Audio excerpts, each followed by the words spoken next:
Job was the name of a man who lived in the country of Uz. This man was honest and pure. He avoided wickedness and feared God. He was the owner of 7,000 sheep, 3,000 camels, 500 yoke of oxen, 500 donkeys, and a great number of servants. He also had 7 sons and 3 daughters. Among all the Eastern peoples, he was the greatest guy. On their birthdays, his sons used to host feasts in their homes and invite their 3 sisters to join them for food and wine. Job would arrange for them to be purified when a period of feasting had ended. He would present a burned offering in the wee hours of the morning for every one of them, believing, "Maybe my children have sinned and cursed God in their hearts." This was Job's usual practice. When the angels arrived one day to introduce themselves to the Lord, Satan accompanied them. Satan was asked, "Where have you come from?" by the Lord. "From roaming throughout the earth, going back and forth on it," was Satan's response to the Lord.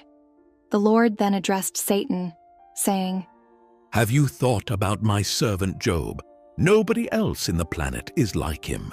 He is a man of integrity and innocence who avoids evil and fears God."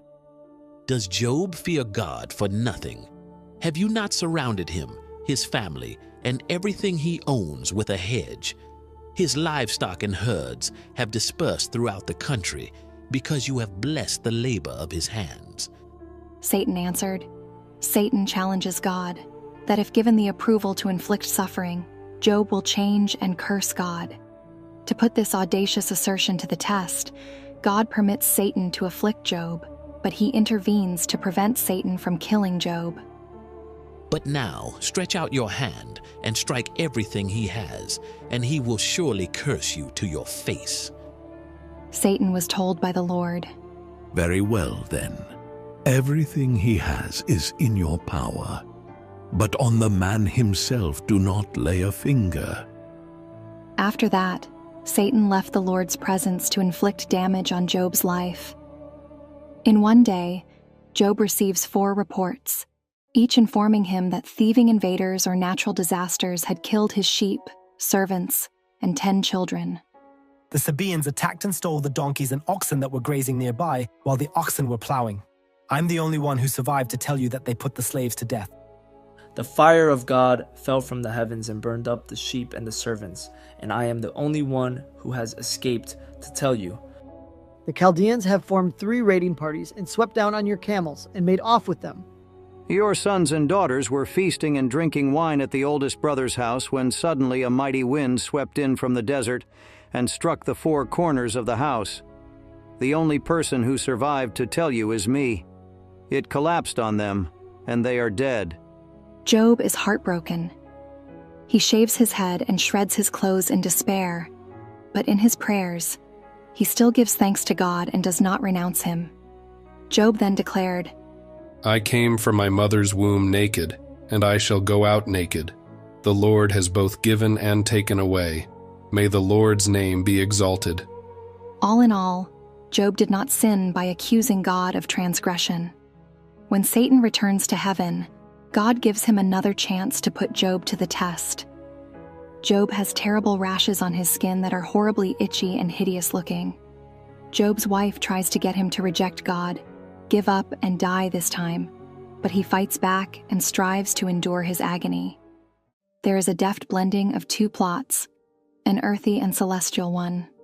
Just as there is battle on earth right after a struggle in heaven as described in the book of Revelation, the events on earth are a result of something that has already happened in heaven. 3 friends of Job's came to comfort him, Bildad, Eliphaz, and Zophar. They sat with him in silence for 7 days, honoring his sadness. On the 7th day, Job begins a conversation in which the 4 men offer poetic explanations of his issues.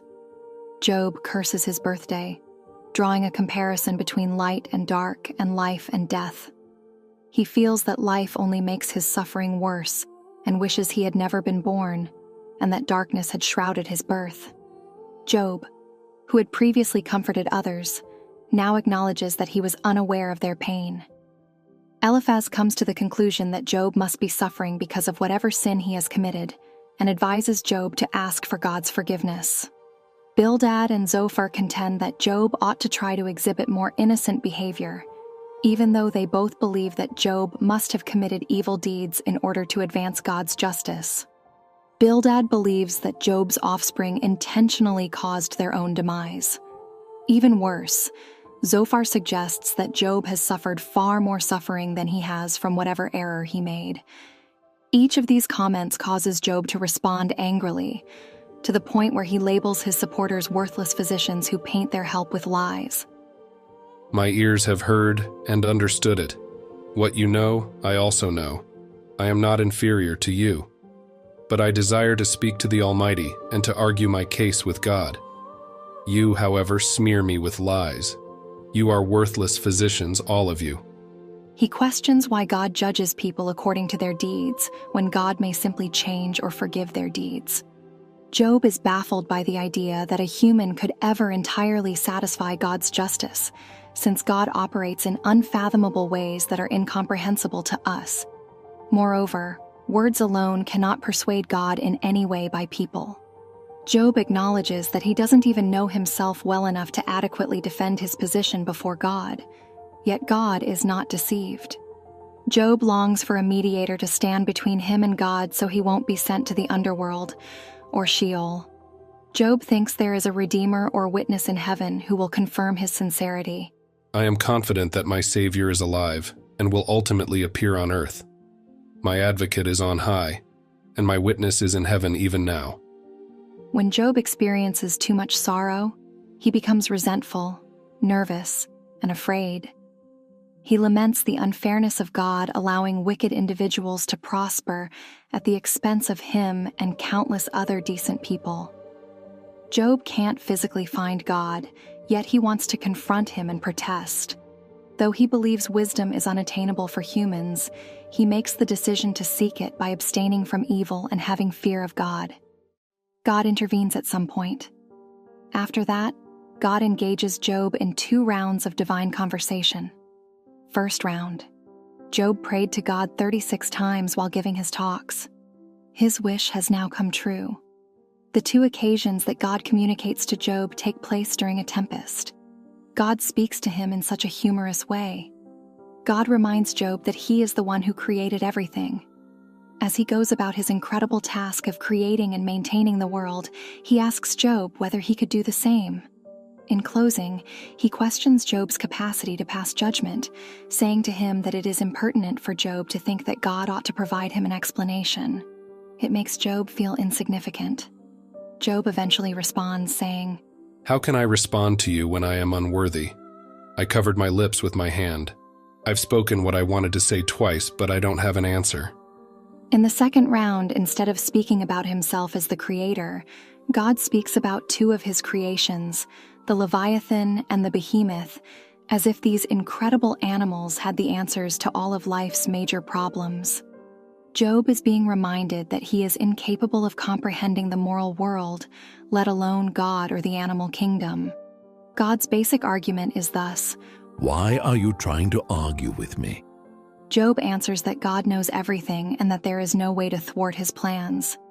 He now knows that it was completely wrong for him to question God, and he repents in dust and ashes, detesting himself. Even though Job feels humiliated by his encounter with God, the root of his issue has been resolved because he has re-established contact with God. The interaction sets up the book's spectacular, if unexpected, climax. Job acknowledges that he cannot hold God responsible for his interactions with him. Because of Job's unwavering devotion to God, God returns to him his property, camel and sheep herds, 7 sons and 3 daughters, and a great deal of money. Job also experiences a great deal of happiness. He is justified as the servant of God. In contrast, Job's 3 pals receive harsh judgment from God. He claims that they have not discussed Job truthfully, which indicates that we shouldn't take their statements at face value. In modern life, we encounter various trials, be it personal loss, illness, or other forms of suffering. Job's example reminds us that maintaining faith during these times is crucial. It is in these moments of vulnerability and despair that our faith is most tested and consequently most vital. Faith provides the strength to endure, the courage to persevere, and the hope to look beyond present suffering to a future redemption. Moreover, Job's story underscores the importance of a personal relationship with God. This relationship is a cornerstone for believers, offering solace and guidance through the darkest times. Ultimately, the story of Job teaches us that faith in God is a source of profound strength. It is an enduring trust that, despite life's trials, God's love and wisdom remain steadfast. In embracing this faith, we find the resilience to face our challenges, the peace that transcends understanding, and the hope that sustains us through life's deepest valleys.